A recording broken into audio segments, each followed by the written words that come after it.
സന്തോഷം ക്കാൻ കഴിയുന്നില്ല. അപ്പം അത് ഇസ്രായേൽ മക്കളുടെ ജീവിതത്തോടുള്ള ബന്ധത്തിൽ നമ്മുടെ ജീവിതം എങ്ങും തട്ടിച്ചു നോക്കുന്ന ഒരു അനുഭവത്തിലേക്ക് നമുക്ക് ഇന്നത്തെ ബൈബിൾ സ്റ്റഡിയെ കാണാം. നമുക്ക് हम लोग जानते हैं कि मसीह में हम लोग अधिकतर जो आनंद और खुशी जो प्रभु हमको देता है वो निरंतर हमें बनाए रहने नहीं होता। उस विषय में आज थोड़ा हम इज़राइल के साथ को तुलना करके आज हमारे जीवन के विषय में मसीह में आनंद बना रहने के विषय में थोड़ा देखेंगे आज। നമുക്ക് എക്ലിസിയാസ്റ്റിക്സ് സഭാപ്രസംഗി 10ാം അധ്യായത്തിലെ 8ാം വാക്യം ഒന്ന് വായിക്കും. सभा उद्देश्य 10 का 8 में हम इस रीति से हम पढ़ते हैं।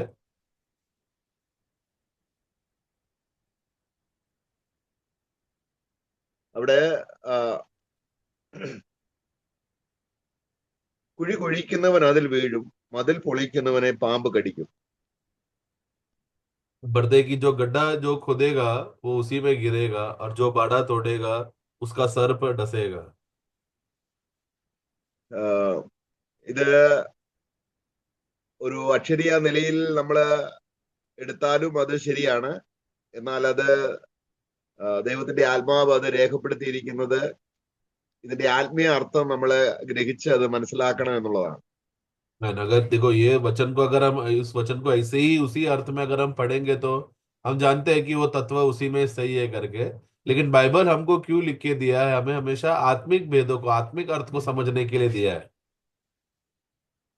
കുഴി കുഴിക്കുക എന്ന് ഉദ്ദേശിക്കുന്നത് നമ്മള് അക്ഷരീയമായിട്ട് കുഴി കുഴിച്ചാൽ അതിൽ എല്ലാവരും വീഴുന്നില്ല, മതിൽ പൊളിക്കുമ്പോൾ എല്ലാം പാമ്പ് കടിക്കുന്നില്ല. എന്നാൽ ആത്മീയ അർത്ഥത്തിൽ ഇത് അങ്ങനെ തന്നെയാണ്. ഒരു മനുഷ്യൻ ഒരു കുഴി കുഴിച്ചാൽ അതിൽ വീഴും, അല്ലെങ്കിൽ മതിൽ പൊളിച്ചാൽ പാമ്പ് കടിക്കുക തന്നെ ചെയ്യും. അതൊരു വല്ലപ്പോഴും സംഭവിക്കുന്ന കാര്യമല്ല. അപ്പൊ വചനത്തിൽ എന്താണ് ഇത് അർത്ഥമാക്കുന്നത് എന്നുള്ളത് നമുക്ക് ചിന്തിക്കാം. जानते हैं कि जो गड्ढा खोदते समय में जो गड्ढा खोदने वाला है वही गिरता है, सब लोग नहीं गिरता। और जो बाड़ा तोड़ता है अब जानते हैं कि सब लोग को वाक्य सांप नहीं काटेगा, जिसने तोड़ा उसी को ही काटेगा कर। जैसा ये तत्व है वैसा आत्मिक रीति से भी हमें ये समझना है कि आत्मिक अर्थ से भी गड्ढा तोड़ने वाला और बाड़ा तोड़ने वाले को उसके हिसाब से उसी का अवस्था में वो परिणाम उसका होगा करके। इसलिए इसको आत्मिक अर्थ से हम वचन के अनुसार हम देखेंगे। ഇപ്പം ജഡത്തിന്റെ ചിന്ത മരണം. മരണം എന്ന് പറഞ്ഞാൽ ജഡത്തിൽ നമ്മളൊന്ന് ചിന്തിച്ചു പോയാൽ, അല്ലെങ്കിൽ ഒരു ചിന്ത എന്ന് പറയുന്നത് ഹൃദയത്തിൽ നാം കുഴിക്കുന്ന ആഴത്തിലുള്ള ഒരു കുഴിയാണ്. तो वचन में जैसा हम पढ़ते हैं रोमियो का पुस्तक में, शरीर में मन लगाना मृत्यु है करके। मतलब जैसे ही हमारा मन शारीरिक बातों में चले जाता है थोड़े समय के लिए क्यों ना हो, वहां पर एक मृत्यु का दशा आता है, मृत्यु का अवस्था आता है। तो इस रीति से शरीर में मन लगाना को कहते हैं एक व्यक्ति गड्ढा खोद रहा है। നമുക്ക് ഇതിനോടുള്ള ബന്ധത്തിൽ നമ്മൾ പ്രോവർബ്സ് 20ാം അധ്യായത്തിന്റെ 5ാം വാക്യം, नीति वचन 20 का 5 में हम पढ़ते हैं। പ്രോവർബ്സ് 20ന്റെ 5ാം വാക്യം, മനുഷ്യന്റെ ഹൃദയത്തിലെ ആലോചന ആഴമുള്ള വെള്ളം. എന്ന് പറഞ്ഞാൽ മനുഷ്യ ഹൃദയം എപ്പോഴും ചിന്തിക്കുന്നത് അവന്റെ ഹൃദയത്തിന്റെ ഇൻവേർഡ് പാർട്ടിൽ നിന്നും അവനെ ചിന്തിക്കുമ്പോൾ വിവേകമുള്ള മനുഷ്യൻ അത് കോരി കുടിക്കുമെന്നല്ല, വിവേകമുള്ള മനുഷ്യൻ അതിനെ കോരിയെടുത്ത് കളയും.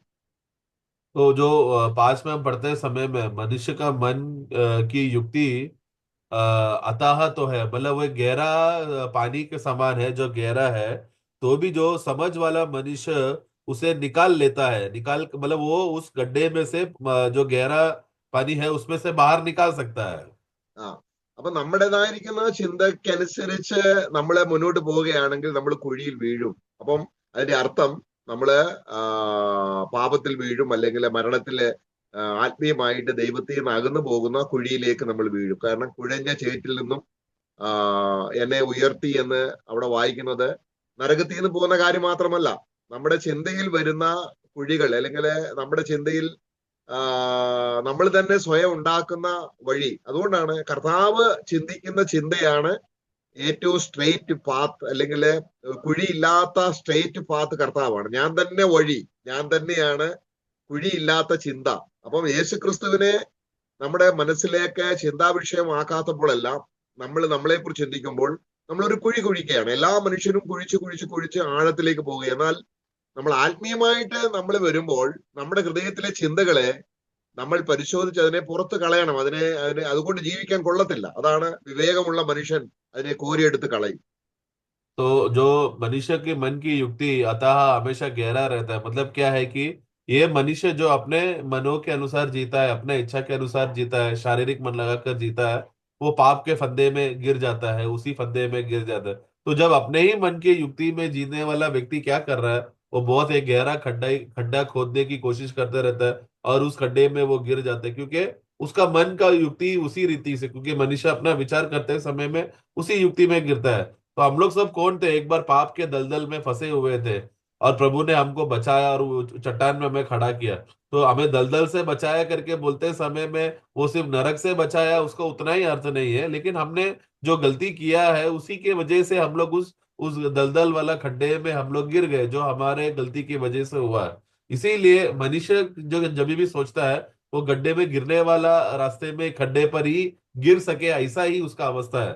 परंतु जो प्रभु में मन लगाएगा, क्योंकि प्रभु में मन लगाने मतलब व्यक्ति ही सुरक्षित अवस्था में, क्योंकि प्रभु में मन लगाने वाला व्यक्ति मतलब प्रभु उन्हें एक सुरक्षित रास्ते में चलाता है, क्योंकि प्रभु ने कहा कि मैं ही मार्ग सत्य जीवन हूँ। तो वो मार्ग मतलब प्रभु का मार्ग कैसा है, जो प्रभु खुद एक मार्ग है, वो कैसा मार्ग है, वो एक ऐसा सीधा मार्ग है, सरल सीधा मार्ग है, जहां पर बिना खड्डे वाला मार्ग है। तो प्रभु जब हमें उस मसीह में आश्रय करने वाला व्यक्ति वो एक सीधा बिना खड्डे वाला मार्ग में चलते रहेगा, जहां पर प्रभु ने जिस उद्देश्य से रखा है, वो गिरेगा नहीं, वो संभल कर चलते रहेगा। അപ്പൊ അതിനോടുള്ള ബന്ധത്തിൽ തന്നെയാണ് മതിൽ പൊളിക്കുന്നവനെ പാമ്പ് കടിക്കും. അത് നമുക്ക് പുതിയ നിയമത്തിൽ നമുക്കിത് വ്യക്തമായിട്ട് മനസ്സിലാകാവുന്ന രീതിയിലാണ് വചനം രേഖ മതിൽ പൊളിക്കുക. അപ്പൊ മതിൽ എന്ന് ഉദ്ദേശിക്കുന്നത് നമുക്കറിയാം, പഴയ നിയമത്തിൽ ദേവാലയത്തിന് ഒരു മതിലുണ്ടായിരുന്നു. और उसी रीति से है जो बाड़ा तोड़ता है, भले की जो दीवार जो खड़ा करके रखा था उसको अगर तोड़ेगा तो क्या होगा, सर उसर डसेगा।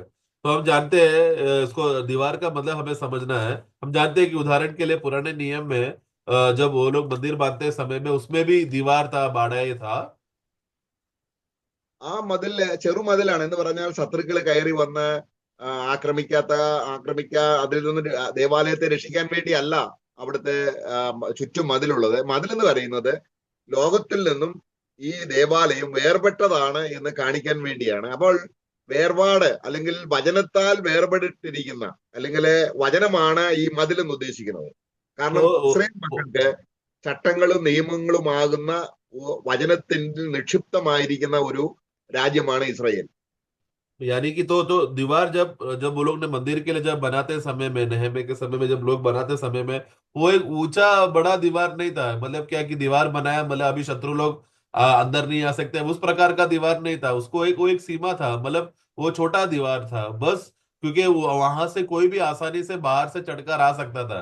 तो नहम्याह जब दीवार बनाते समय में मंदिर को सुरक्षित रखने का उद्देश्य के लिए नहीं बनाया था, बल्कि उसका उद्देश्य क्या है कि यह दिखाने कि इजरायली लोग बाकी जातियों से अलग है और वो लोग एक शुद्ध और पवित्र जीवन जी रहे हैं करके, उसका आधार के लिए था वो लोग ने दीवार बनाया। तो उसी रीति से है दीवार, यानी कि क्या एक अलगवाई को दिखाता है जो प्रभु के विश्वासी लोगों में बना रहना। जैसे पुराने नियम में इज़राइल को वचन थी, आज्ञाएं थी, व्यवस्थाएं थी, जो ये साबित करता था उस वचन की आज्ञा के अनुसार जीते समय में वो लोग साबित करते थे कि हम बाकी अन्य जातियों से हम अलग है करके। उसी रीति से ये जो दीवार बांधा है वो हमें दिखाना, प्रभु में हम दिखा रहे हैं कि हम बाकी संसार से अलग है। നമ്മൾ ഇസ്രായേലിനെ നോക്കുകയാണെങ്കിൽ അവരൊരു സ്റ്റേറ്റ് ആണ്, ഒരു രാജ്യമാണ്. ആ രാജ്യത്തിന് വാസ്തവത്തിൽ രാജാവിന്റെ ആവശ്യമില്ല. കാരണം ദൈവം നേരിട്ട് ഭരിക്കത്തക്ക രീതിയിൽ നിയമങ്ങളും വ്യവസ്ഥകളും കൊടുത്ത് വചനം കൊടുത്ത് വചനത്തിന്റെ ഉള്ളിൽ അവരെ സുരക്ഷിതരാണ്. കാരണം ആ വചനം പാലിക്കുന്നെങ്കിൽ ജനം സുരക്ഷിതരാണ്. കാരണം ദൈവമാണ് അവരെ നേരിട്ട് ഭരിക്കുന്നത്. इज़राइल का अवस्था देखा जाए तो वो कोई बड़ा राज्य नहीं है, एक छोटा सा देश है, छोटा सा स्टेट है, जहां पर उनको भी राजा का भी जरूरत नहीं है कि उन लोग हुकूमत करके सब बातों को नियम और अनुशासन लाए। इसके लिए परमेश्वर ने उनको वचन और वाणी दिया था, ताकि परमेश्वर खुद उनका राजा रहकर वचन पे आश्रय कर कर जिएगा तो या प्रभु का आज्ञा के अनुसार से जीना ही उनके लिए काफी था। അപ്പം ദൈവത്തിന്റെ ജനത്തിന് വചനം എപ്പോഴും കിട്ടിക്കൊണ്ടിരിക്കുന്ന രീതിയിൽ നിയമങ്ങളും അതിനനുസരിച്ചുള്ള കൽപ്പനകളും നിയമങ്ങളും എല്ലാം ദൈവം ന്യായപ്രമാണ മുഖാന്തരം കൊടുത്തിരുന്നു. तो परमेश्वर के लोगों को, इजरायली लोगों को समय समय पर उनको वचन मिलते रहे, हर एक विषय में उन लोगों को वचन का अनुभव उनको मिलते रहने के लिए वो सुविधा उनको मिल जाए, उसको उनके इसीलिए उनको उस रीति से उनको सारा आज्ञाएं, व्यवस्थाएं, कानून उनको बना के रखा था। അപ്പോൾ അപ്പോൾ ഇവിടെ മതിൽ എന്ന് ഉദ്ദേശിക്കുന്നത് വിശുദ്ധിയാണ്. കാരണം വിശുദ്ധിയുള്ള ഒരു ജനം, വേർപെട്ട ജനം അല്ലെങ്കിൽ വേർപാടിനെയാണ്, ലോകത്തിൽ നിന്നും അവർ വേർപെട്ടു എന്നുള്ളതാണ്. അപ്പൊ ആ വേർപാടിനെ അല്ലെങ്കിൽ ആ വിശുദ്ധിയെ അവർ പൊളിച്ചു കളഞ്ഞാൽ ഈ ലോകത്തിന്റെ ദൈവം അശുദ്ധനാണ്.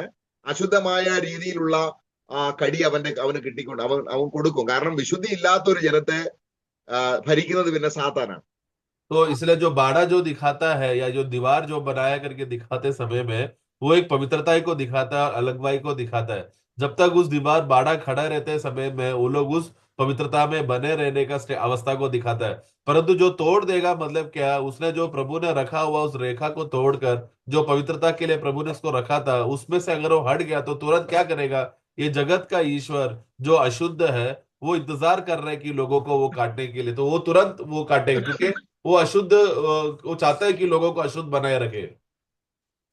കർത്താവ് ഈ കാര്യം പറയുമ്പോൾ നമുക്കത് കർത്താവ് പറഞ്ഞ അത് നമുക്ക് മനസ്സിലാവുവാൻ ചില പ്രയാസമാണ്. എങ്കിൽ തന്നെയും കർത്താവ് തന്നെയായിരുന്നു ഭൂമിയിലായിരുന്നപ്പോൾ ദൈവത്തിന്റെ മന്ദിരം. കാരണം ഈ മന്ദിരം പൊളിപ്പീൻ, ഞാൻ അതിനെ 3 ദിവസം കൊണ്ട് പണിയും എന്ന കർത്താവിന്റെ ശരീരത്തെ കുറിച്ച് കർത്താവ് പറയുന്നതായിട്ട് നമ്മൾ യോഹന്നാന്റെ സുവിശേഷം 2-ാം അധ്യായം വായിക്കുന്നു. हम लोग यूहन्ना का सुसमाचार 2 अध्याय में पढ़ते समय में हम देखते हैं कि प्रभु जब इस दुनिया में आया था, तब उन्होंने वो मंदिर को देखकर, वो जब बात करते समय में वास्तव में वो क्या दिखाना चाहता था, कि प्रभु ही स्वयं परमेश्वर का मंदिर है, उस अर्थ में था, अपने आप को प्रतिनिधि करके वो आया था। यीशु जब इस दुनिया में रहते समय में सच्चा मंदिर प्रभु ही था। അപ്പൊ യേശു കർത്താവ് മന്ദിരമാണെങ്കിൽ ഈ മന്ദിരമാകുന്ന യേശു ക്രിസ്തുവിന്റെ ചുറ്റുമതിൽ എന്താണ്? तो उसी रीति से तो प्रभु ही अगर मंदिर है, इस रीति में जब इस दुनिया में जीते समय में प्रभु का मंदिर रीति से प्रतिनिधि करते समय में, उस मंदिर के चारों तरफ जो बाड़ा बांधा था या दीवार था, वो क्या है, वो कौन है? അപ്പം നമുക്കതൊന്ന് മനസ്സിലാക്കാൻ നമുക്കത് കഴിഞ്ഞാൽ നമുക്കത് സഭയുടെ ചുറ്റുമതിൽ ഇത് തന്നെയാണ്. അല്ലെങ്കിൽ നമുക്ക് യോഹന്നാന്റെ സുവിശേഷം 10-ാം അധ്യായം അതിന്റെ 35-ാം വാക്യത്തിൽ വായിക്കുന്നുണ്ട്. यूहन्ना 10 का 35 भी को अगर पढ़ेंगे, तो अगर प्रभु का जो असली दीवार कौन है करके जब इस दुनिया में रहते समय में कौन है करके मालूम पड़ा, तो हम जान पहचान पाएंगे कि कलीसिया जो परमेश्वर का मंदिर है, उसका दीवार भी वही है। 35 യോഹന്നാന്റെ സുവിശേഷം 10-ാം അധ്യായത്തിന്റെ 35-36 വാക്യങ്ങൾ വായിക്കുമ്പോൾ 35 और 36 पढ़े। यदि उसने उन्हें ईश्वर कहा, जिनके पास परमेश्वर का वचन पहुंचा और पवित्र शास्त्र की बात लोप नहीं हो सकती, तो जिसे पिता ने पवित्र ठहराकर जगत में भेजा है, तुम उससे कहते हो कि तू निंदा करता है, इसलिए कि मैंने कहा मैं परमेश्वर का पुत्र हूँ। ഇവിടെ 35-ാം വാക്യത്തിന്റെ അവസാന ഭാഗത്തിന് ഒരു പ്രത്യേക അവിടെ തിരുവെഴുത്തിന് നീക്കം വന്നു കൂടല്ലോ എന്നാണ് മലയാളത്തിൽ. അങ്ങനല്ല, തിരുവെഴുത്ത് ബ്രേക്ക് ചെയ്യാൻ പാടില്ല. ഇറ്റ് കനോട്ട് ബി ബ്രോക്കൺ എന്ന് പറഞ്ഞാൽ തിരുവെഴുത്ത് ഒരിക്കലും അല്ലെങ്കിൽ ആ തിരുത്തിന് നമ്മൾ നേരത്തെ വായിച്ചതുപോലെ മതിൽ പൊളിഞ്ഞു പോകുന്ന ഒരു അവസ്ഥ, അല്ലെങ്കിൽ തിരുവചനം പാലിക്കാതിരുന്ന ഒരവസ്ഥ യേശു ക്രിസ്തുവിന്റെ ജീവിതത്തിൽ ഉണ്ടായിരുന്നില്ല. അതാണ് അടുത്ത വാക്യം വായിക്കുന്നത്.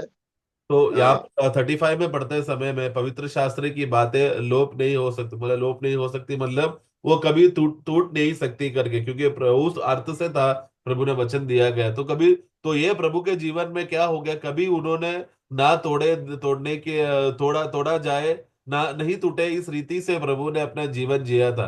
तो नहीं टूटो तो मतलब क्या दिखाना चाहते, जैसे हमने शुरुआत में हमने जो पढ़ा, जो बाड़ा बांधता है उसको तोड़ नहीं सकता, मतलब उसी अर्थ में है वहां पर वो बात, जो बाड़ा को तोड़ा, जो दीवार बनाया हुआ बात को, वही है पवित्र शास्त्रों को ना तोड़ना। तो वो दीवार को दर्शाता है, जो पवित्र आत्मा का जो वचन है, पवित्र शास्त्र का जो वचन में खड़े रहने को कहते हैं।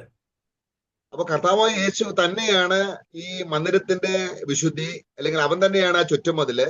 അവന്റെ ജീവിതത്തിൽ ഒരിക്കലും അത് ബ്രേക്ക് ചെയ്തിട്ടില്ല, അല്ലെങ്കിൽ ആ വിശുദ്ധിയെ അവൻ ഒരിക്കലും തിരസ്കരിച്ചിട്ടില്ല. അതാണ് കർത്താവ് പറയുന്നത്. പുത്രൻ എന്ന്, ഞാൻ ദൈവത്തിന്റെ പുത്രൻ എന്ന് പറഞ്ഞത് കൊണ്ട് നീ ദൈവദൂഷണം പറയുന്നു എന്ന് പിതാവ് വിശുദ്ധീകരിച്ച് ലോകത്തിൽ അയച്ചവനോട് നിങ്ങൾ പാപം. പിതാവായ ദൈവം ഒരു പ്രത്യേക കാര്യത്തിന് വേണ്ടി ഭൂമിയിൽ യേശു വരുമ്പോൾ, യേശു ആരാണ്? ദൈവത്തിന്റെ ആലയമാണ്. അപ്പോൾ തന്നെ ആ ആലയത്തിന്റെ വിശുദ്ധിയും അവൻ തന്നെയാണ്. അതാണ് കർത്താവ് പറഞ്ഞത്. അപ്പൊ ചുറ്റുമതിലും ആ മന്ദിരവും യേശു ക്രിസ്തുവായിരുന്നു.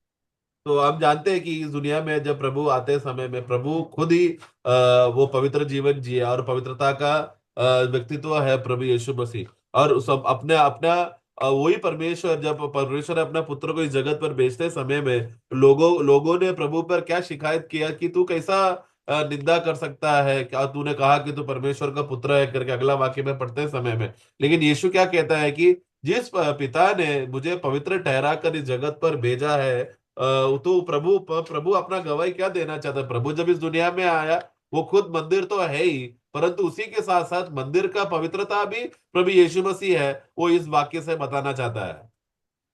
അപ്പം ഇത് നമ്മൾ പഴയ നിയമത്തിൽ നമ്മൾ നോക്കുകയാണെങ്കിൽ ഇസ്രായേൽ മക്കളുടെ അനുഭവത്തോടുള്ള ബന്ധത്തിൽ എങ്ങനെയാണ് അവർ മതില് പൊളിച്ചത്, ആ മതില് പൊളിച്ചപ്പോൾ എങ്ങനെയാണ് പാമ്പ് കടിച്ചത് എന്നുള്ളത് നമുക്കൊന്ന് മനസ്സിലായാൽ ഇതിന്റെ കുറച്ചൊക്കെ ആശയം മനസ്സിലാകാമെന്ന് തോന്നുന്നു. तो मैं अगर इसराइल का इस गलती, यहाँ पर इसराइल लोगों ने कैसा गलती किया करके अगर हम पढ़ेंगे तो शायद तुमको थोड़ा समझ में आएगा कि इसराइल लोग के जीवन में कैसा उन लोगों ने जो बाड़ा बांधा था उसको तोड़ने की वजह से, जो दीवार बनाया उसको तोड़ने की वजह से सर्प ने उनको डसा, तो कैसा अवस्था हुआ करके हम पुराने नियम से देखते हैं।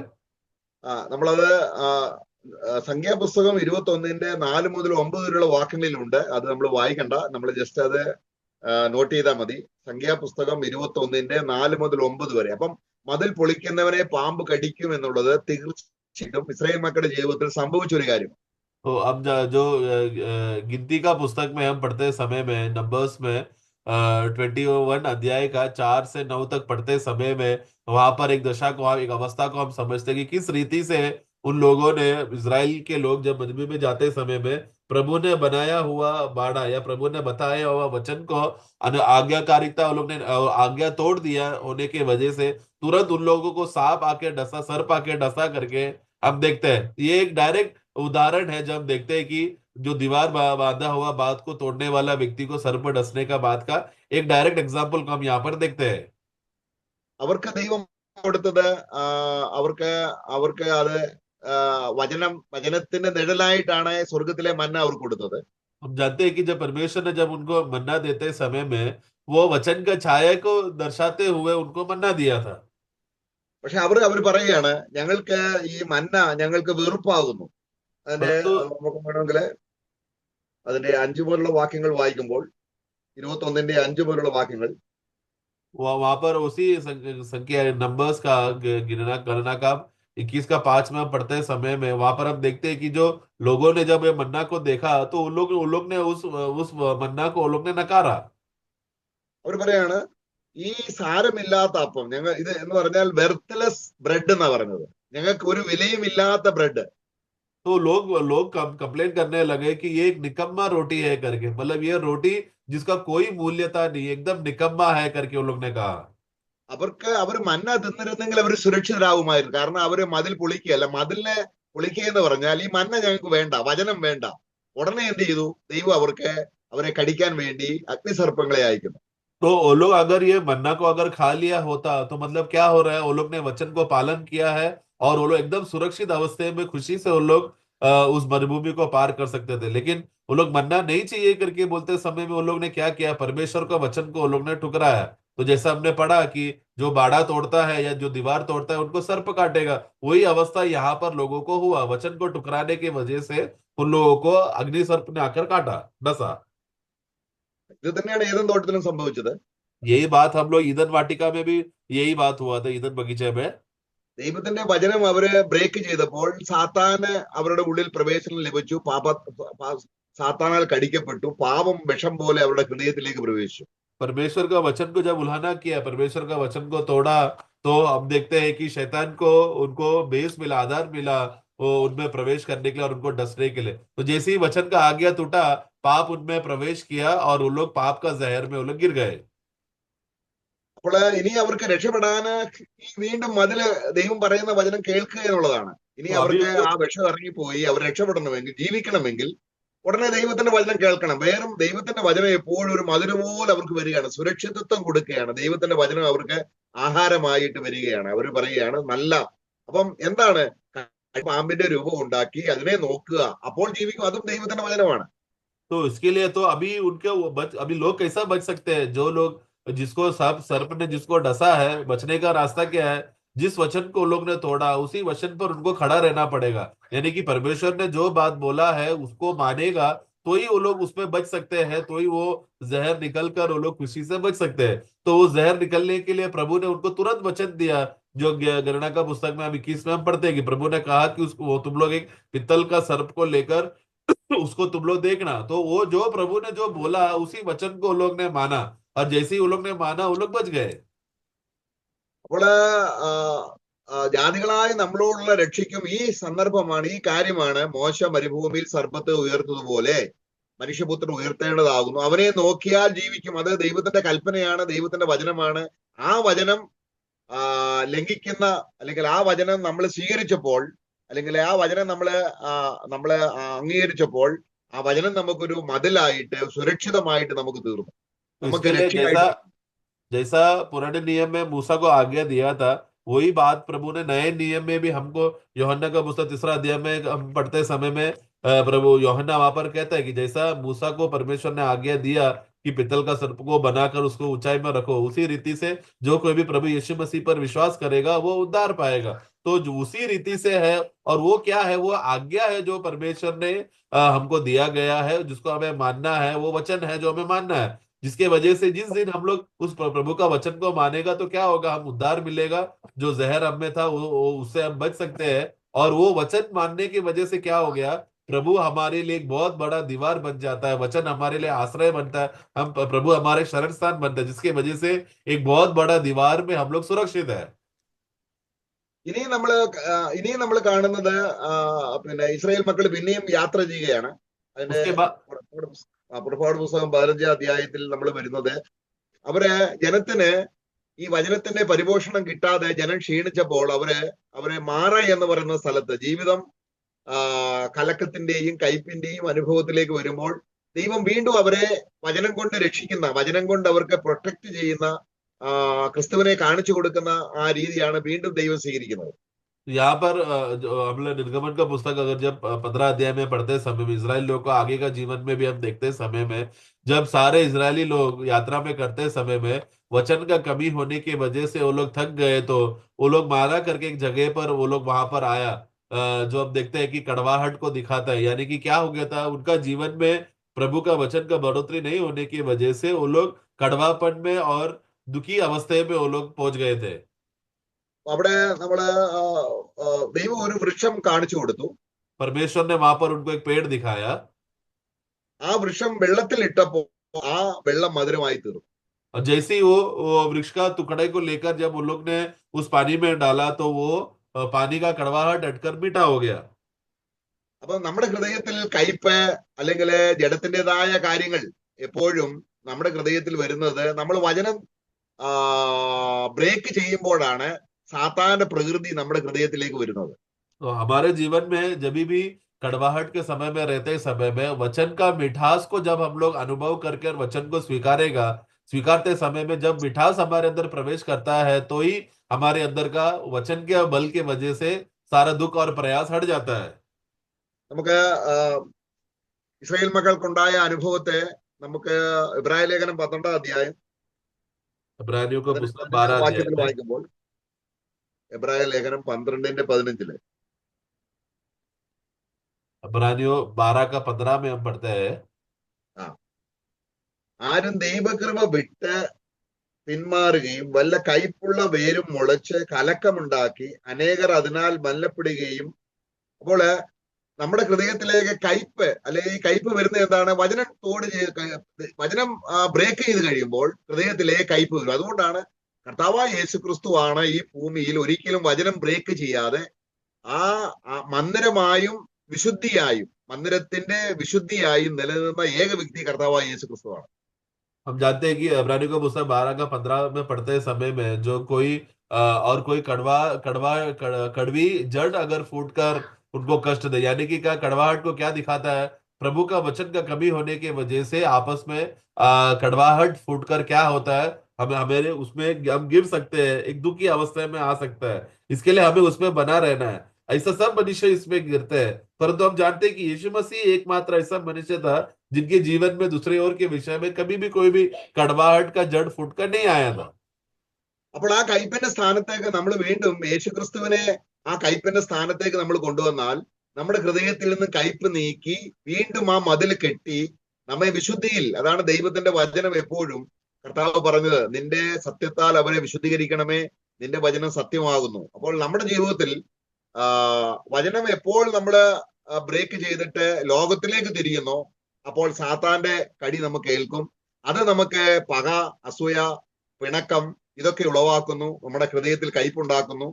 അപ്പോഴും ദൈവത്തിന് തരാനുള്ളത് തന്റെ പുത്രനെ തന്നെയാണ്. യേശുവിനെ നമ്മുടെ ജീവിതത്തിലേക്ക് കൊണ്ടുവന്നാൽ അവൻ ആ കയ്പ് മാറ്റി വീണ്ടും അതിനെ മധുരമാക്കി തീർക്കും. മാറയിലെ വെള്ളം ആ വൃക്ഷം ഇട്ടപ്പോൾ ആ വെള്ളം എന്തായി തീർന്നു? മധുരമായി തീർന്നു. അപ്പൊ നമ്മുടെ ജീവിതത്തിൽ പലപ്പോഴും വചനം ബ്രേക്ക് ചെയ്യുകയും വീണ്ടും വീണ്ടും യഥാസ്ഥാനപ്പെടുകയും ചെയ്യേണ്ട ഒരു സ്ഥിതിയിലാണ് നമ്മളെ കുറിച്ചുള്ള നമ്മുടെ സ്വഭാവം. അത് ദൈവത്തിന് അറിയാം.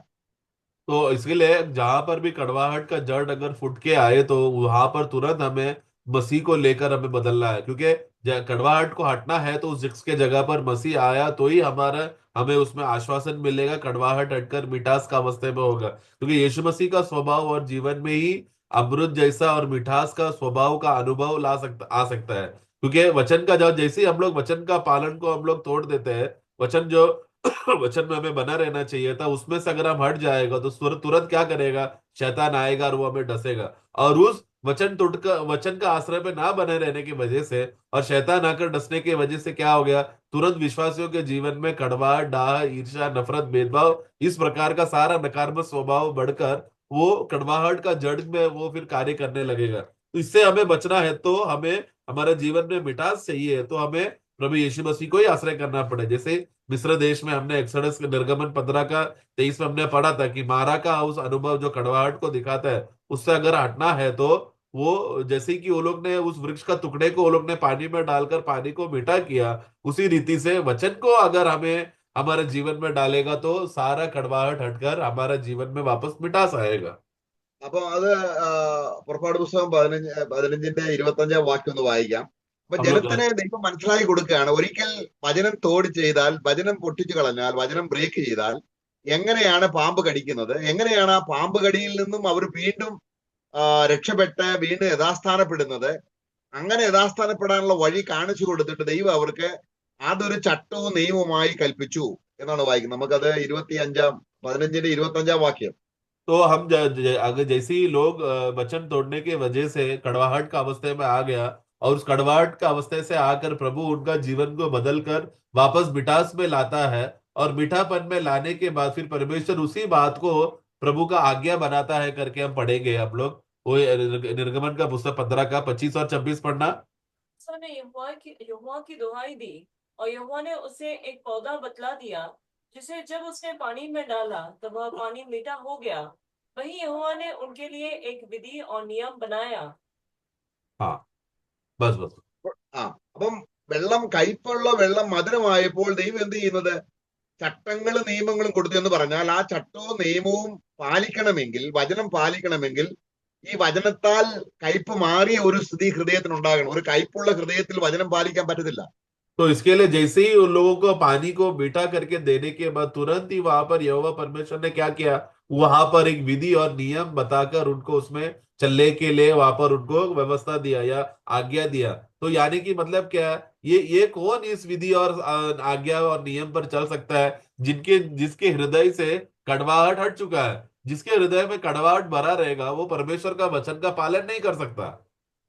അപ്പൊ ദൈവം അവരോട് 26-ാം വാക്യത്തിൽ പറയുകയാണ്, ഞാൻ ഈ തന്ന വചനം നിങ്ങൾ ശ്രദ്ധയോടെ കേൾക്കാൻ തക്കവണ്ണം എന്ത് ചെയ്തു? ഹൃദയത്തിൽ നിന്നും കയ്പ് പോയി. ഇപ്പം നല്ല മധുരമുള്ള വെള്ളമാണ് വചനം നിങ്ങൾക്ക്. ഇപ്പോൾ യേശുക്രിസ്തുവിനെ ആസ്വദിച്ച് കഴിയുമ്പോൾ ഇനിയും ചട്ടങ്ങളും നിയമങ്ങളും നിങ്ങൾക്ക് പാലിക്കാൻ കഴിയും. കാരണം യേശു എങ്ങനെ ഭൂമിയിൽ മന്ദിരവും വിശുദ്ധിയുമായിരുന്നോ അതുപോലുള്ള പ്രകൃതി തന്റെ പുത്രനെ പോലെ നമ്മൾ ആയിത്തീരണമെന്നാണ് ദൈവം ആഗ്രഹിക്കുന്നത്. 26 पढ़ना। यदि तू अपने परमेश्वर यहोवा का वचन तन मन से सुने और जो उसकी दृष्टि में ठीक है वही करे और उसकी आज्ञाओं पर कान लगाए और उसकी सब विधियों को माने, तो जितने रोग मैंने मिस्रियों पर भेजा है उनमें से एक भी तुझ पर न भेजूंगा, क्योंकि मैं तुम्हारा चंगा करने वाला यहोवा हूँ। तो ये किन लोगों को ये होता है? जिसके हृदय से जो कड़वाहट का अवस्था हट चुका है। कड़वाहट का अवस्था हटकर मीठापन का अवस्था आने वाले लोगों को ही परमेश्वर कहता है कि अभी तुमको यहोवा के वचन में तन मन से चलना है। क्योंकि जैसे यीशु मसीह इस दुनिया में रहते समय में वो खुद परमेश्वर का मंदिर था और वो खुद मंदिर का पवित्रता ही था, उसी रीति से हमें भी प्रभु का वचन में चलते रहते समय में हम जो प्रभु का मंदिर बन जाते हैं, हम उसी पवित्रता में जीते हैं जैसा यीशु मसीह इस दुनिया में जिया। നമ്മള് ദൈവത്തിന്റെ മന്ദിരമാണ്. हम परमेश्वर അപ്പോൾ के मंदिर है।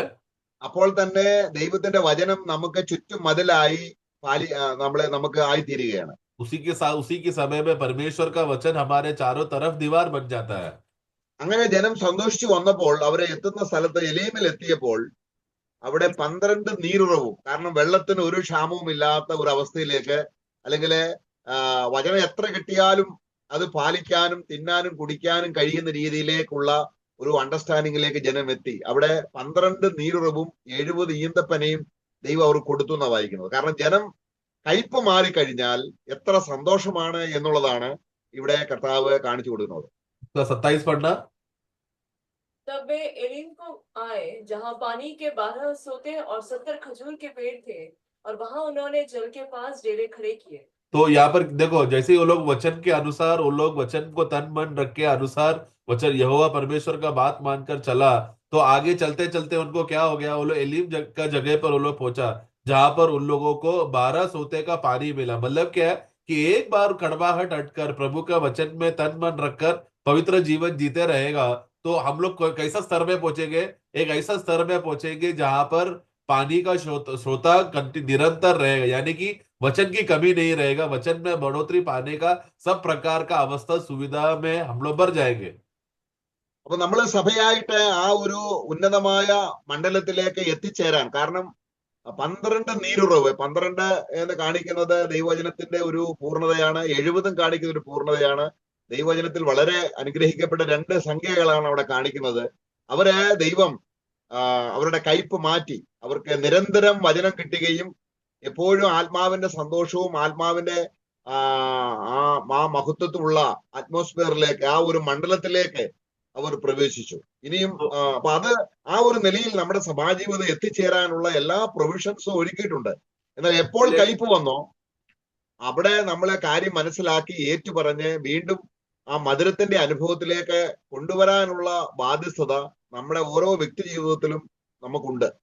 इसके लिए प्रभु में वो कड़वाहट हटे हुए लोगों का सबसे बड़ा बेनिफिट, सबसे बड़ा फायदा क्या है, प्रभु उनको 12 सोते से और 70 खजूर के पेड़ से भर देता है, यानी कि जो पूर्णता को दिखाता है। 12 संख्या भी हम देखते हैं इस्राएल गोत्र का संपूर्ण गोत्र, और जो 70 जो है 7 यानी कि विश्राम का, यानी कि वहां पर भी पूर्णता आराम को दिखाता है। तो इस रीति से प्रभु में जो बने रहने वाला व्यक्ति का तन मन लगाकर वचन में बने रहने वालों का अवस्था सुकून और विश्राम और संपूर्णता का चाल चलन में अवस्थे में पहुंचने का दशा में वो पहुंच जाता है।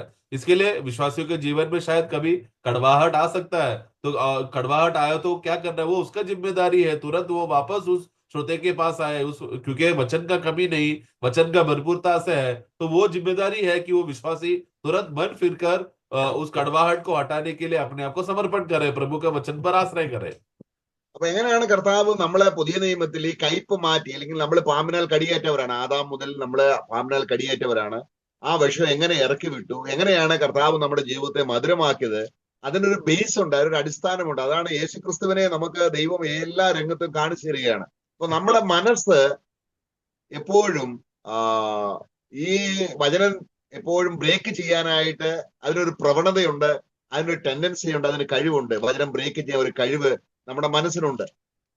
तो हमें इसलिए हमें समझना है कि नए नियम में कि कैसा प्रभु ने हमको बचाया, प्रभु ने कैसा हमें छुड़ाया, हमारा अवस्था क्या था, यीशु मसीह के द्वारा किस रीति से हमें जो कड़वाहट का अवस्था में जो हम जो भरे हुए थे, यीशु मसीह के द्वारा प्रभु ने हमको बचाकर मीठापन का अवस्था में लेकर आया, और मीठापन में चलने वाले लोगों को एकदम विश्राम और सुकून और आराम और पूर्णता में प्रभु लेकर आया। ये अवस्था हमें मसीह को देखकर पहचानना है, क्योंकि हमारा मन का जो अवस्था क्या है वो उसके अंदर वापस पुराने बातों में चले जाने का जो जो दुर्दशा है, वो अवस्था हमारे मन में है। हम लोग वापस कमजोर लोग होने की वजह से हम लोग वापस उसी पुराना कड़वाहट का अवस्था में जा सकते हैं।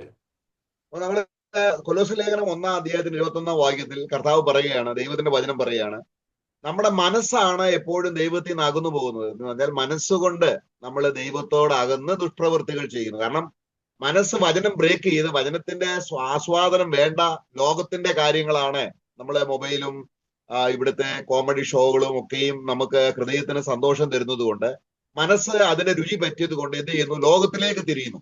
അപ്പൊ അവിടെ എന്ത് സംഭവിക്കുന്നു, കയ്പുണ്ടാകുന്നു. നമ്മുടെ കൊലോസ്യ ലേഖനം 1:21 വാക്യം വായിക്കുമ്പോൾ हम लोग कोलोसे का पुस्तक 1 का എങ്ങനെയാണ് നമ്മൾ ദുഷ്പ്രവൃത്തി ചെയ്യുന്നതെന്നുണ്ട്. ദുഷ്പ്രവൃത്തിക്കാരാകുന്നത് എന്തുകൊണ്ടാണ്? മനസ്സുകൊണ്ട് ദൈവത്തിൽ നിന്ന് അകന്നാൽ പിന്നെ ദുഷ്പ്രവൃത്തി ചെയ്യും.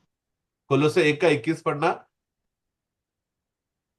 और उसने अब उसके शारीरिक देह में मृत्यु के द्वारा तुम्हारा भी मेल कर लिया, जो पहले निकाले हुए थे और बुरे कामों के कारण मन से बैरी थे। देखो, हम मन से बहरी थे, मतलब हम एक विश्वासी किस रीति से वो गिर जाता है मन का विचारों में, मन के संकल्पों में, मन के द्वारा है वापस कड़वाहट में गिर जाता है। जैसे कि आज का इस युग में हम देखते समय में मन से कितना कितना आसान है हमें मन में, हम मन के द्वारा हमें भटक जा रहे। तो इस दुनिया का यंत्र, संसार का मोह, मोबाइल की बातें, ये सब बातों को हम लोग मन में जब हम सोच कर उसी में हम ध्यान लगाते हैं तो क्या होता है, तुरंत कड़वाहट या जो शैतान का तंत्र में हम लोग गिर जाते हैं। കാരണം നമ്മൾ മതിൽ പൊളിച്ചു, പാമ്പ് കടിച്ചു.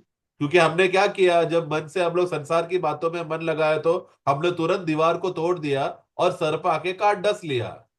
നമ്മള് യേശുവിന്റെ മനസ്സ് പോലെ അല്ല. കാരണം യേശു എപ്പോഴും വചനത്തിൽ നിലനിന്നു. കാരണം എന്റെ പിതാവ് എനിക്ക് വചനം തന്നു, ആ വചനം ഞാൻ ആസ്വദിക്കുന്നു, ആ വചനം ഞാൻ തിന്നുന്നു, ആ വചനം ഞാൻ കുടിക്കുന്നു.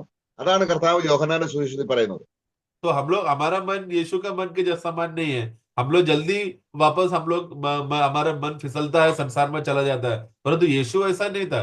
यीशु का मन निरंतर 24 घंटे पिता के वचन पे आश्रय पर वो जीता था। जैसा यीशु यूहन्ना में कहता है कि जैसा जीवित परमेश्वर ने मुझे भेजा है और मैं उसके वचन के अनुसार मैं जीता हूं। तो यीशु मसीह निरंतर हर समय हर क्षण वो प्रभु के पिता परमेश्वर ने भेजा हुआ वचन के अनुसार वो जी सकता था। അപ്പൊ നമ്മുടെ വിഷം ഇറങ്ങിപ്പോയതാണ് നമ്മൾ 20 വാക്യത്തിൽ പാമ്പ്, അല്ലെങ്കിൽ അവൻ ക്രൂശിൽ ചൊരിഞ്ഞ 1:20 അവൻ ക്രൂശിൽ ചൊരിഞ്ഞ രക്തം കൊണ്ട് അവൻ മുഖാന്തരം സമാധാനം ഉണ്ടാക്കി നമ്മളെ പിതാവിനോട് നിരപ്പിച്ച ആ അടിസ്ഥാനം നമ്മൾ മുറുകെ പിടിക്കണം. അത് യേശുക്രിസ്തു എന്ത് ചെയ്തു? രക്തം ചിന്തി നമ്മുടെ പാപങ്ങൾ പരിഹരിച്ച് നമ്മുടെ ഹൃദയത്തെ ഉൾനട്ട വചനം സ്വീകരിക്കാവുന്ന നിലയിൽ നമ്മുടെ ഹൃദയത്തെ ആക്കി തീർത്തു. हम लोग कोलोसे 1 का 20 में पढ़ते समय में वहां पर हम देखो उस क्रूस के द्वारा और लहू, क्रूस पर उन्होंने जब लहू बहाया उसके वजह से क्या हुआ, हमें पिता परमेश्वर के साथ मेल मिलाप किया। तो ये क्रूस का वो तंत्र है, ये क्रूस का वो बात है, जो औषध है जो प्रभु ने हमारे जीवन में सब प्रकार का कड़वाहट को हटाकर हमें सुरक्षित वापस हमें मीठापन का अवस्था में लेकर आया। क्रूस ही एक रास्ता है जहां पर हम लोग हमेशा सर्वदा मीठापन में हम रह सकते हैं। 22 വാക്യത്തിൽ വായിക്കുകയാണ്, യേശു എന്ത് ചെയ്തു? നമ്മളെ പിതാവിന്റെ മുമ്പിൽ വിശുദ്ധരും നിഷ്കളങ്കരും ഒരു കുറ്റവും ഇല്ലാത്തവരുമാക്കി യേശു ക്രിസ്തു നമ്മളെ നിർത്തി. നോക്കണം, എത്ര അനുഗ്രഹിക്കപ്പെട്ടതാണ് നമ്മുടെ ഹൃദയത്തിൽ. നമ്മളെ ചെയ്ത പ്രവൃത്തിയല്ല, യേശു ചെയ്ത പ്രവൃത്തിയില് നമ്മുടെ ഹൃദയം നമ്മൾ എന്തായി തീർന്നു? വിശുദ്ധരായി, നിഷ്കളങ്കരായി, പിതാവിന്റെ മുമ്പിൽ കുറ്റമില്ലാത്തവരായി തീരുന്ന ഒരു ശുശ്രൂഷ യേശു ചെയ്തു. और फिर यीशु ने क्या किया, उसके 22 में हमें परमेश्वर की उपस्थिति में हमें पवित्र, निष्कलंक और निर्दोष बनाकर उनकी उपस्थिति में हमें खड़ा किया। ये यीशु मसीह ने किया हुआ कार्य, हमारा हमने नहीं किया। यीशु है जो हमें पवित्र, निष्कलंक और निर्दोष बनाकर खड़ा किया। അപ്പം നമ്മുടെ മനസ്സിൽ ഇത് ഗ്രഹിക്കുകയാണ്. ദൈവത്തിന്റെ സ്നേഹം സകല വിശുദ്ധന്മാരോടും കൂടെ ദൈവസ്നേഹത്തിന്റെ ഉയരം, നീളം, ആഴം, വീതി നമ്മളിത് നമ്മുടെ മനസ്സ് ഇത് ഗ്രഹിച്ചില്ലെങ്കിൽ നമ്മള് ലോകത്തിന്റെ കാര്യങ്ങളാണ് ഗ്രഹിക്കാൻ നമ്മുടെ മനസ്സിനെ നമ്മൾ സെറ്റ് ചെയ്യുന്നത്. ജഡത്തിന്റെ ചിന്ത മരണം, the mind which is set on the flush is death. പിന്നെയും നമുക്ക് മനസ്സിന് രൂപാന്തരം വരുന്നില്ല. മനസ്സ് പുതുക്കി രൂപാന്തരപ്പെടുക എന്ന് പറഞ്ഞാൽ എന്താണ്? യേശു നമ്മളെ ആക്കി വെച്ച സ്ഥാനത്ത് നമ്മളെ വിശുദ്ധരാണ്, നിഷ്കളങ്കരാണ്, നമ്മളെ കുറ്റമില്ലാത്തവരായി പിതാവിൽ നിർത്തിയിട്ടും നമ്മൾ പിന്നെ അതിൽ തുടരാൻ, ഈ ക്രിസ്തുവിനെ തന്നെ ആസ്വദിക്കാൻ തയ്യാറില്ലാതെ ലോകത്തിലേക്ക് പോകുമ്പോൾ നമ്മൾ എന്ത് ചെയ്യുന്നു? വചനം ബ്രേക്ക് ചെയ്യുന്നവരും വിശുദ്ധി ഇല്ലാത്തവരുമായിട്ട് തീരുന്നു. तो प्रभु ने हमें इसके लिए, प्रभु ने जो हमें किया हुआ कार्य उस क्रूस के द्वारा उन्होंने लहू बहाकर जो हमें शुद्ध किया, पवित्र किया, निष्कलंक किया, निर्दोष बनाकर रखा हुआ उस कार्य को, इस बात को ग्रहण कर कर हमारा मन में हमें इस विषय को बार बार हमें मनन करते रहना है। क्योंकि मन से जो हम लोग बुरे काम करते हैं उसका इलाज क्या है? उस मन से ही वापस हम लोग उस क्रूस की ओर हमें देखकर समर्पण कर कर प्रभु ने जो हमारे लिए किया हुआ कार्य को आश्रय करना है। उसी के लिए विश्वासी, वही एक चीज है जो विश्वासियों को वापस प्रभु ने रखा हुआ स्थान में हमें लेकर आता है। देखो, प्रभु ने जब हमें उद्धार देने के बाद हमें हमारा हमारा मन का अवस्था क्या हुआ प्रिय, वो पूर्ण रीति से संपूर्ण रीति से शुद्ध होगा ऐसा नहीं है, वो बहक सकता है। इसलिए हमको बार बार मन फिरना जरूरी है। तो प्रभु ने जो हमें छुटकारा देने के बाद, आत्मा में जो हमें संपूर्ण छुटकारा मिल जाने के बाद, हमें आत्मा का उद्धार हो जाने के बाद, अब इस प्राण का उद्धार में प्रभु क्या कर रहा है, हमारा मन जो बहका है तो वापस हमें पुनर्स्थापित होना है। उसके लिए हमें अपने मन से प्रभु की ओर आश्रय कर कर प्रभु ने किया बातों को हमें सोचकर उसमें मन लगाना है। क्योंकि प्रभु में जब मन लगाएगा तो ही शांति है, परंतु शरीर में मन लगाया तो मृत्यु है। അപ്പൊ യേശു മന്ദിരമാണ്, അപ്പോൾ തന്നെ യേശു തന്നെയാണ് ആ മന്ദിരത്തിന്റെ വിശുദ്ധി. तो यीशु जो है वो मंदिर है और वही स्वयं मंदिर का पवित्रता ही है। നമുക്ക് സ്വയം മന്ദിരമാകാൻ കഴിയുകയില്ല, നമുക്ക് സ്വയം വിശുദ്ധരാകാൻ കഴിയും. നമുക്ക് യേശുവിനെയാണ് ദൈവം കാണിച്ചു തരുന്നത്. മന്ദിരമായി തീരുന്നത് യേശുവിൽ കൂടിയാണ്, നമ്മൾ വിശുദ്ധീകരണം പ്രാപിക്കുന്നതും യേശുവിൽ കൂടിയാണ്. हम लोग स्वयं मंदिर बन नहीं सकते, ना ही हम लोग स्वयं पवित्रता को बनाए रख सकते हैं। इसके लिए परमेश्वर यीशु को हमारे लिए उत्तर की रीति से हमें दिया। हमारा सब अवस्था का जो जवाब है वो यीशु मसीह में है। हम लोग मंदिर बन रहे हैं प्रभु यीशु मसीह में, और हम लोग पवित्र बने रह रहे हैं प्रभु यीशु मसीह में। അപ്പൊ അതിനാണ് നമുക്ക് കർത്താവിനെ നമുക്ക് ദാനമായി തന്നിരിക്കുകയാണ് ദൈവം. इसके लिए पिता परमेश्वर ने अपने पुत्र को दान स्वरूप हमारे अंदर उन्होंने हमको दिया है। അപ്പോൾ കർത്താവിനെ വേണ്ടതുപോലെ നമ്മള് മനസ്സിലാക്കിയാൽ, तो अगर प्रभु को अगर सही रीति से अगर हम पहचान पाए तो നമുക്ക് ചെയ്തെടുത്തോളം കാര്യങ്ങൾ വെച്ചുകൊണ്ട് ഈ ക്രിസ്തുവിനെ നമ്മളൊന്ന് അന്വേഷിച്ചാൽ നമ്മളിൽ അപ്പോസ്തലപ്രവൃത്തി 3-ാം അധ്യായം അതിന് 26-ാം വാക്യം നിവൃത്തിയാവും. 36-ാം വാക്യം. प्रभु ने जिस उद्देश्य के लिए हमें दिया गया है उसी बात को उद्देश्य में रखते हुए अगर हमने मन को अपने आप को समर्पण किया, और प्रभु ने जिस जिस बातों के लिए हमें दिया, प्रभु को दिया गया है, उसी में अगर मन लगाकर जिएंगे तो प्रेरितों का कार्य 3:26 का वचन हमारे अंदर पूरा होगा। 3:26 पढ़ेंगे। परमेश्वर ने अपने सेवक को उठाकर पहले तुम्हारे पास भेजा कि तुम में से हर एक को उसकी बुराइयों से फेर कर आशीष दे। ഇവിടെ യേശുവിനെ എഴുന്നേൽപ്പിച്ചു എന്ന് പറയുന്നത് മരണത്തിൽ നിന്ന് എഴുന്നേൽപ്പിച്ച് അവനെ നമുക്ക് ദൈവം തന്നിരിക്കുന്നത് എന്തിനാണെന്നറിയാം, നമ്മുടെ മനസ്സിനെ എപ്പോഴും വചനം ബ്രേക്ക് ചെയ്യാതെ നമ്മളെ മനസ്സിനെ എപ്പോഴും വിശുദ്ധിയിലേക്ക് നയിക്കാനായിട്ട്, നമ്മളെ പാപത്തിൽ നിന്ന് നമ്മളെ മനസ്സ് തിരിച്ചു കൊണ്ടുപോകാനായിട്ട് യേശുവിന് നമ്മുടെ ജീവിതത്തിൽ കഴിയും. പക്ഷെങ്കിൽ ഈ നിലയിൽ ഒരു സ്വാധീനത ഉണ്ടാകത്തക്കവണ്ണം നമ്മൾ കർത്താവിന് സമർപ്പിച്ചാൽ നമ്മള് വചനം നമ്മളെ പാമ്പ് കടിക്കാത്ത ഒരു സ്ഥിതിയിൽ കർത്താവിന്റെ കൃപ മൂലം എത്തിച്ചേരാൻ കഴിയുന്നതാണ് നമ്മുടെ ദേഹിയുടെ രക്ഷയായിട്ട് തിരുവചനം പഠിപ്പിക്കുന്നത്. तो इसके लिए परमेश्वर ने अपना पुत्र को उठाकर पहले तुम्हारे पास भेजा, मतलब उठाकर मतलब क्या, मृतकों में से जिलाकर वो हमें भेजा है ताकि वो हमें आशीषित कर सके। तो वो क्या है आशीष की, हमें क्षमा मिलने का अवस्था, यानी कि प्रभु यीशु मसीह में ही वो सामर्थ्य है कि हमारे जीवन में पाप के द्वारा आया हुआ जो कड़वाहट है या जो जहर जो आया है उससे बचाने का अवस्था सिर्फ यीशु मसीह में है। तो आत्मा का उद्धार पाया हुआ व्यक्ति को अभी वापस उसी आशीष में बने रहने के लिए प्रभु यीशु मसीह का जरूरत है, ताकि उस पाया हुआ यीशु को के द्वारा वो अपना प्राण के उद्धार में बढ़ सके। പാമ്പ് കടിച്ച പാട് അത് നമ്മുടെ ദേഹിയെ എപ്പോഴും വികൃതമാക്കി തീർക്കും. എന്നാൽ യേശു കർത്താവ് കൈവച്ച് നമ്മളെ കഴുകി ശുദ്ധീകരിച്ചാൽ ഒരു പാടുപോലും ഇല്ലാത്ത രീതിയിൽ വിശുദ്ധരും നിഷ്കളങ്കരുമായിട്ട് നിർത്താൻ കഴിവുള്ള ഈ ശുശ്രൂഷകന്റെ ശുശ്രൂഷ നമുക്ക് എത്ര ആവശ്യമാണ്. एक बार हमको सर पर डस लेने की वजह से फिर क्या होता है, हमारा प्राण बदसूरत हो जाता है, और वो डसा हुआ भाग जहां पर हमारे प्राण में सर्प ने जो डसा हुआ जो पाप का जहां पर प्रवेश किया है वहां पर उसका दाग रहता है, वो चोट वहां पर रहता है। परंतु यीशु मसीह क्या करेगा, वो यीशु मसीह ने आकर हमें क्यों भेजा गया है, ताकि हमें पापों से और अधर्मों से हमें बचाकर हमें शुद्ध और चंगा कर सके। तो वो यीशु मसीह जब हमारे अंदर आने की वजह से और उसको विश्वास करने की वजह से, उनका कार्य हमारे अंदर प्रवेश करने की वजह से, वो हमारे अंदर का सारा जहर और जो हमारे प्राण में जो वो जख्म लगा था, जहां पर वो चोट लगा, जहां जिसकी वजह से घाव आया, वो घाव से चंगा कर हमें शुद्ध, निष्कलंक और पवित्र निर्दोष खड़ा करके रखता है। അപ്പൊ ദൈവം നമുക്ക് കാണിച്ചു തന്ന വൃക്ഷം അത് കർത്താവായ യേശു ക്രിസ്തുവാണ്.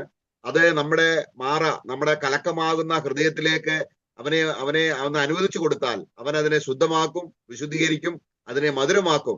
അങ്ങനെ ഈ കയ്പിനെ മധുരമാക്കാനുള്ള യേശുവിന്റെ കഴിവിനെ വേണ്ടതുപോലെ മാനിക്കുകയും ആദരിക്കുകയും ചെയ്താൽ നമ്മൾ എത്ര ഭാഗ്യവാന്മാരാണ്. इसके लिए जैसा पुराने नियम में इजरायली लोगों को मारा पे आते समय में उनको उनका कड़वाहट को हटाने के लिए प्रभु ने जो पेड़ दिखाया परमेश्वर ने, वो पेड़ और कोई नहीं, प्रभु यीशु मसीह है।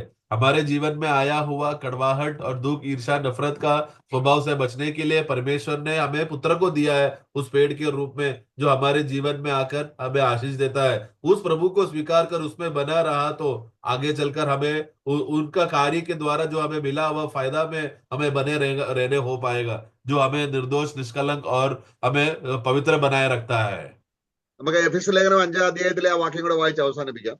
और एक वाक्य हम पढ़ेंगे, एफेसों का पुस्तक 5वां अध्याय में हम पढ़ते हैं, അവനെ ക്രൂശിൽ നമുക്ക് വേണ്ടി അവനെ ഏൽപ്പിച്ചു തന്നത് उन्होंने हमें क्रूस में अपने पुत्र को, पिता परमेश्वर ने क्रूस में हमको दिया। ആ, ഈ സാത്താൻ കടിച്ച പാടുകള് ഒന്നുമില്ലാത്ത, അല്ലെങ്കിൽ ഒരു സ്പോട്ടും ഇല്ലാത്ത, ഒരു വൃങ്കിളും ഇല്ലാത്ത രീതിയിൽ, നമ്മുടെ ചുളിവ് ഒന്നുമില്ലാതെ നമ്മുടെ തേജസ്സോടെ മുൻനിർത്തേണ്ടതിന് അവൻ അവൾക്ക് വേണ്ടി ഏൽപ്പിച്ചു കൊടുത്തു എന്നാണ് നമ്മൾ വായിക്കുന്നത്. നമ്മുടെ അതിന്റെ 5-ാം അധ്യായത്തിന്റെ 26-27 വാക്യങ്ങൾ കൂടെ വായിക്കാം. हम लोग वहां पर അതിനുവേണ്ടി അവൻ ഏൽപ്പിച്ചു തന്നു. प्रभु यीशु मसीह को इसलिए दिया गया है ताकि हमारे जीवन में जो शैतान ने आकर हमारे जीवन में पाप लाकर, जिसकी वजह से जहर हमारे अंदर घुसकर जो हमारे ऊपर जो दाग आया था, जो जूरी आया था, वो सबसे बचाने के लिए हमें यीशु मसीह को दिया गया है करके हम लोग एफेसों का पुस्तक 5 का 26 और 27 पढ़ेंगे। उसका वचन के द्वारा जल के स्नान से शुद्ध करके पवित्र बनाए और उसे एक ऐसी तेजस्वी कलीसिया बनाकर अपने पास खड़ी करे, जिसमें न कलंक, न झुर्री, न कोई ऐसी वस्तु हो, वरन पवित्र और निर्दोष हो। നോക്കുക, എന്തിനാണ് കർത്താവ് നമുക്ക് വേണ്ടി ഏൽപ്പിച്ചു തന്നത്? ഈ വചനമായിരുന്നവൻ, അല്ലെങ്കിൽ സ്വർഗത്തിൽ പിതാവിനോട് ഒപ്പമായിരുന്നവൻ, വചനം ജഡമായി വന്ന് നമുക്ക് വേണ്ടി ചെയ്ത ആ വലിയ പ്രവൃത്തി, വചനത്താലുള്ള കഴുകൽ, ശുദ്ധീകരണം, സ്പോട്ടില്ലാതെ അല്ലെങ്കിൽ യാതൊരുവിധ വൃങ്കളും ഇല്ലാതെ നമ്മളെ പിതാവിന് മുമ്പിൽ നിർത്താൻ ഏൽപ്പിച്ചു തന്ന ആ മഹാപ്രവൃത്തിയെ നമുക്ക് നോക്കാം. ഇനിയും നമ്മൾ എപ്പോൾ വചനം ബ്രേക്ക് ചെയ്താലും നമ്മൾ ക്രിസ്തുവിന് പുറത്താണ്, വചനത്തിന് പുറത്താണ് പാമ്പ് കടിക്കും. അത് മാറ്റമില്ലാത്തൊരു വ്യവസ്ഥയാണ്. इसके लिए हमें यहाँ पर इस वचन पढ़ते समय में हम देखते हैं कि परमेश्वर ने अपने पुत्र को क्यों दिया। उन्होंने जो परमेश्वर का वचन है, प्रभु यीशु मसीह, वो वचन हमारी दुनिया में आया, हमारे लिए आया और वो हमारे लिए मरा, और वो वचन ने हमारे जीवन में कार्य किया, जिसकी वजह से वचन के द्वारा हम लोग शुद्ध हो सकर हमें हमें साफ करके हमें शुद्ध कर दिया, ताकि हमारे जीवन में आया हुआ जो भी दाग था, जो कलंक था, वो प्रभु ने अपने अपने क्रूस के उस लहू के द्वारा मिटाया, और जो जूरी आया था जिसका परिणाम हुआ, उसे भी प्रभु ने हमें धोकर शुद्ध करके हमें निष्कलंक बनाकर पवित्र और निर्दोष रखकर हमें खड़ा करके रखा है। तो ये मसीह में बने रहने वाले लोगों का अवस्था है कि वो लोग इसी निर्दोषपन का, पवित्रता का दशा में वो लोग बने रहता है। परंतु अगर इस दशा से अगर हम बाहर निकले, मसीह से अगर हम बाहर निकला, तो जैसा वचन कहता है कि जो दीवार तोड़ेगा उसको सर पर डसेगा, उसी रीति से प्रभु का वचन से जो बाहर आएगा, तुरंत वहां पर शैतान रहेगा उसको डसने के लिए। കർത്താവ് നമ്മളെ കൂടുതൽ വചനത്തിന്റെ പ്രകാശത്തിലും വചനത്തിൽ തന്നെ ഉറച്ചു നിന്ന് വചനത്തിൽ മുന്നേറുവാൻ നമ്മളെ ഓരോരുത്തരും പ്രാപ്തരാക്കട്ടെ. അവന്റെ മുഖത്തേക്ക് നോക്കാം, അവന്റെ മുഖത്തേക്ക് നോക്കിയവരെല്ലാം പ്രകാശിതരായി. കർത്താവ് നമ്മെ സഹായിക്കട്ടെ. इसके लिए प्रभु हमें सहायता करे कि हम लोग प्रतिदिन प्रभु का वचन में बने रहे, हमें प्रभु का किया हुआ कार्यों पर हम लोग आश्रय करके रहे, और प्रभु हमें सामर्थ दे, बल दे कि उसी में बने रह सके, क्योंकि प्रभु में जो हमें बचाया है वो हमेशा हमें ज्योतिमय करेगा, क्योंकि जो वो विश्वास योगी है वो हमारा मुंह काला कभी नहीं करेगा, वो हमें इज्जत से हमें हमेशा बचाए रखेगा। इसलिए उसी प्रभु पर हम आश्रय कर उसी पर विश्वास करके जिए। प्रभु सबको सहायता करे। Praise the Lord.